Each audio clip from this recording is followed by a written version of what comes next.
Hai, shalom teman-teman semuanya. Hari ini aku rindu bagikan satu firman Tuhan yang aku berdoa ini bisa menjadi kekuatan dan bisa memberikan satu ide jalan keluar bagi teman-teman di luar sana yang mengalami imbas dari COVID-19 ini terhadap keuangannya, terhadap ekonominya. Mungkin ada pengusaha-pengusaha atau pemilik toko yang omsetnya jatuh sampai di bawah 60%. Ada teman-teman karyawan yang harus diberikan cuti tanpa gaji, dipotong gajinya sampai 50%, atau bahkan betul-betul mengalami pemutusan hubungan kerja.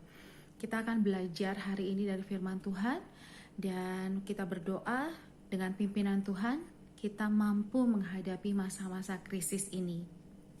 Firman Tuhan diambil dari Pengkhotbah 11 ayat 1 sampai dengan 8. Saya tidak akan bacakan semuanya dan tidak akan jelaskan berurutan. Jadi poin-poin yang penting saya akan bagikan.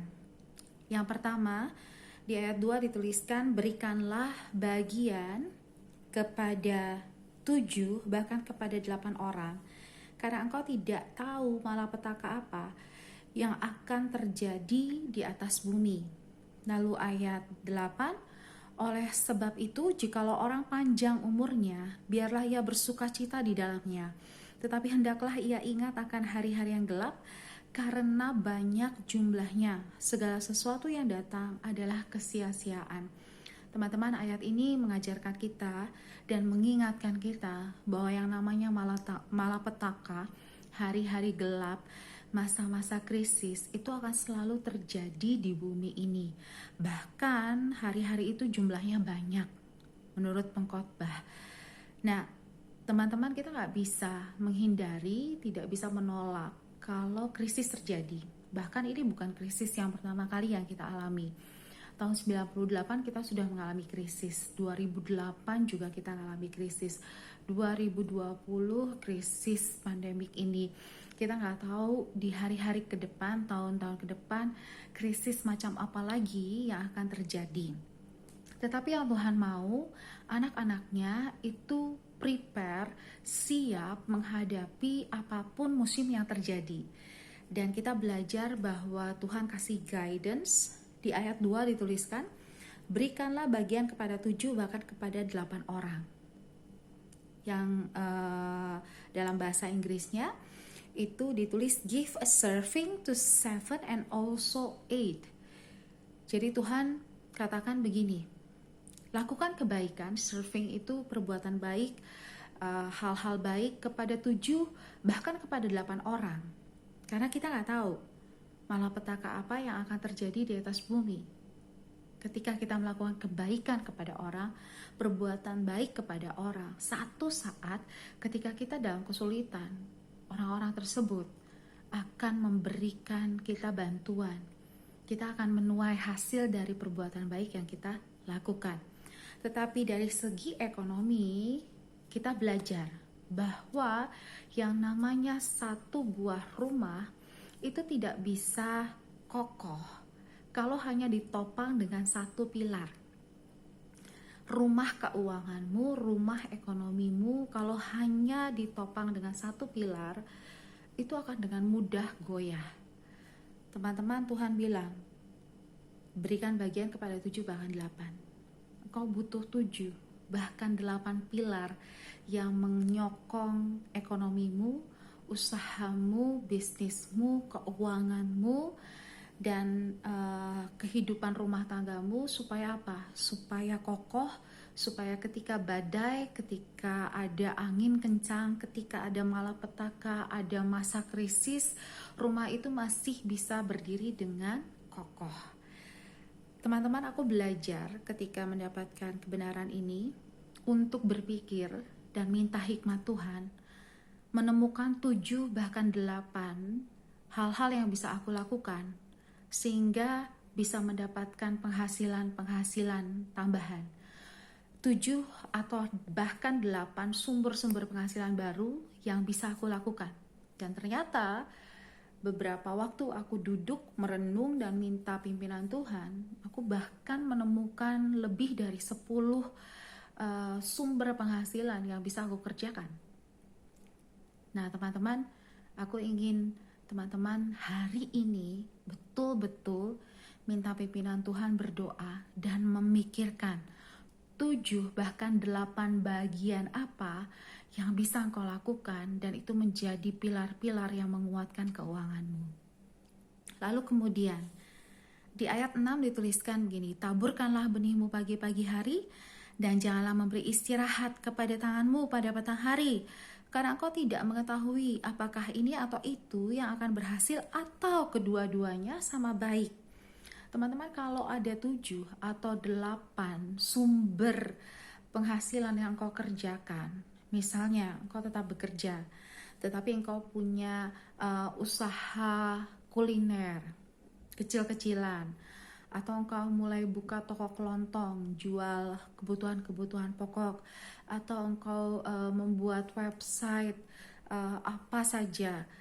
Dengan banyaknya kegiatan ini, engkau pasti harus bekerja keras. Tuhan bilang, that's fine, taburkan benihmu pagi-pagi hari dan jangan beristirahat sampai petang. Memang harus kerja keras. Ada waktunya, nanti malam datang, kita memang harus beristirahat. Tetapi jangan takut kerja keras. Terang itu menyenangkan, ayat 7. Dan melihat matahari itu baik bagi mata. Ada orang-orang yang berpikir males keluar rumah siang panas, mesti kerja, mesti nge-grab, mesti gojek dan sebagainya, panas-panas begitu. Tuhan bilang jangan takut dengan hal-hal itu. Jangan takut untuk melakukan kerja keras. Karena apa? Karena itu baik untuk tubuhmu, baik untuk kesehatanmu. So, jangan takut kerja keras ya teman-teman. Selama masih ada waktu, selama masih hari, masih pagi, masih siang, ayo bekerja. Nanti akan ada waktunya malam, kita bisa beristirahat. Lalu kemudian Tuhan bilang begini, sebagaimana engkau tidak mengetahui jalan angin dan tulang-tulang dalam rahim seorang perempuan yang mengandung, demikian juga engkau tidak mengetahui pekerjaan Allah yang melakukan segala sesuatu. Jadi Allah lah yang melakukan segala sesuatu, pekerjaan-pekerjaan yang luar biasa. Teman-teman harus ingat, Allah memang mengerjakan mujizat-mujizat, tetapi dia bekerja sama dengan manusia yang mau melakukan bagiannya. Laut Tebrau terbelah, tetapi harus ada Musa yang mau memukulkan tongkat itu ke atas Laut Tebrau. Air itu keluar dari batu di padang gurun, tetapi harus ada Musa yang memukulkan batu itu dengan tongkatnya. Mujizat-mujizat itu terjadi tidak dengan simsalabim abrakadabra, tetapi harus ada kita yang melakukan bagian kita. Tuhan sudah berikan guidance-nya tadi, tetapi di belakangnya dia akan melakukan pekerjaan-pekerjaan yang dahsyat. Jadi contohnya begini, mungkin teman-teman mulai dengan membuat kue yang simple aja, lalu kemudian menawarkan. Teman-teman buat yang terbaik, teman-teman lakukan yang terbaik, lalu teman-teman pasarkan. Di balik itu, Tuhan yang bekerja, mendatangkan customer, mendatangkan pembeli yang luar biasa. Akhirnya ada mujizat berkat yang datang kepada teman-teman yang luar biasa menghasilkan. Itu Tuhan yang mengerjakan. Tetapi Tuhan menantikan kita untuk dengan iman percaya melangkah dan mengerjakan bagian kita. Oke? Dan kemudian dituliskan begini, ayat 4, siapa senantiasa memperhatikan angin tidak akan menabur, dan siapa senantiasa melihat awan tidak akan menuai. Kadang-kadang kita mau melangkah, tapi kita terlalu banyak berpikir, kita terlalu banyak menimbang-nimbang, jangan-jangan yang ini gak berhasil, jangan-jangan nanti yang ini rugi, yang ini kurang keren, yang ini kurang menyenangkan untuk kerjainnya, yang ini ngebosenin dan sebagainya. Engkau terlalu banyak pertimbangan-pertimbangan yang tidak perlu, akhirnya engkau tidak melakukan apa-apa, tidak menabur apa-apa, dan pada akhirnya ketika masa penuaian datang, kau gak bisa nuai apa-apa. Jangan terlalu banyak berpikir teman-teman, kerjakan saja apa yang kau bisa kerjakan. Tuhan tanya, apa yang ada di tanganmu? Apa yang ada di tangan Musa hanya tongkat, tapi dari tongkat itu melakukan mujizat besar. Apa yang ada di tangan murid-murid hanya 5 roti dan 2 ikan. Tapi dari yang ada pada murid-murid itu bisa memberi makan lebih dari 12.000 orang. Yang Tuhan tanya, apa yang kau punya sekarang? Tuhan akan memberkatinya dan itu akan mendatangkan berkat yang besar. Jadi jangan terlalu banyak berpikir yang terlalu jelimet, lakukan saja. Bob Sadino, seorang pengusaha hebat itu pernah ditanya, Pak, menurut Bapak bisnis apa yang paling bagus untuk dilakukan sekarang? Dengan simpel dia bilang gini, bisnis yang paling bagus adalah bisnis yang kamu kerjakan. Karena bisnis yang paling hebat, plan bisnis yang paling sempurna seperti apapun luar biasanya, kalau nggak dikerjakan sama aja bohong. Tapi bisnis yang paling sederhana, cuma sekedar jualan di pinggiran jalan, kalau itu engkau kerjakan, itu bisnis yang luar biasa, itu bisnis yang bagus. So, dari pelajaran ini saja kita akan tahu bahwa apa yang Tuhan pimpin dari firman ini itu akan memberikan kita jalan keluar. Itu akan memberikan kita pintu-pintu berkat yang dibukakan. Jangan takut untuk kerja keras. Jangan takut untuk memulai. Bahkan hal-hal yang sederhana, hal-hal yang kelihatannya sepele. Karena di balik itu Tuhan yang bekerja. Di balik itu Tuhan yang mengirimkan berkat. Dan yang terakhir ayat 1 dituliskan gini, lemparkanlah rotimu ke air, maka engkau akan mendapatkannya kembali lama setelah itu. Teman-teman, ini bicara mengenai investasi. Investasi adalah sesuatu yang kau lakukan sekarang, tetapi hasilnya kau nikmati nanti. Ada proses dari pekerjaan. Mungkin engkau harus investasi waktu, investasi pikiran untuk memikirkan dan untuk mengerjakan bisnis-bisnis kecil. Tetapi kalau engkau kerjakan dengan tekun, pada waktunya nanti dia akan memberikan engkau, akan kembali kepadamu hasil yang berlipat kali ganda. Namun, kalau tidak ada sesuatu apapun yang kau lakukan saat ini, waktu yang akan datang, jangan pernah engkau mengharapkan mendapatkan sesuatu. Investasi itu dilakukan lebih dahulu sebelum ada hasilnya. Yang namanya menabur itu selalu dilakukan lebih dahulu sebelum ada masa penuaian.